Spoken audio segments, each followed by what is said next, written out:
মানুষের দাঁত থাকতে যখন দাঁতের মূল্য না বোঝে, তেমন একটা মানুষ থাকতে যদি মানুষের মূল্যটা মানুষটা না বোঝে, দেখবে চলে যাওয়ার পর তার মূল্যটা বুঝলেও তার আর কিছু করার থাকে না। যাই হোক, তোমাদের সঙ্গে আরও একটা মিনি ব্লগ নিয়ে উপস্থিত হলাম। দেখতে থাকো। দেখো, সকাল সকাল ব্রেকফাস্ট করে নিলাম। ব্রেকফাস্টের জন্য দেখলে ঘুগনি বানালাম, আর সামান্য কিছু পাউরুটি ছিল, ব্রেডটাকে ঘুগনির সঙ্গে একটু সকাল সকাল ব্রেকফাস্ট করে নিয়ে দেখো এবার আমার বাড়ির কাজ শুরু করে দিলাম। একটু ঝাড়ু দেওয়া, ফার্স্টে একটু ঝাড়ুটা ভালোভাবে দিয়ে নিচ্ছি গোটা ঘরের সমস্ত ঘরগুলো। যেহেতু আমি একা রয়েছি বাড়িতে, তাই সমস্ত কাজটা আমাকে একাই করতে হচ্ছে। ঝাড়ু টাড়ু দিয়ে দেখো এবার ঘরটা একটু ভালো করে মুছে নেব, তারপর স্নান করতে যাব। দেখো ঘরটা মুছে নিয়ে এবার স্নান দান সেরে নিয়ে এবার পুজোয় বসে যাব।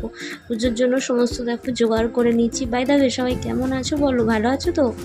আর যারা যারা মিনি ব্লগটা দেখছো কেমন লাগছে বলে অবশ্যই কমেন্টে আমাকে জানিও। এরকম কি তোমরা আরও মিনি ব্লগ দেখো। দুপুরে রান্না করা হয়েছে, ভেন্ডি ভাজা করেছি, শাক ভাজা হয়েছে, একটু পনির করেছি, আমি যেহেতু নিরামিষ খাবো আজকে। আর দেখো চিকেন হয়েছে, একটু চিলি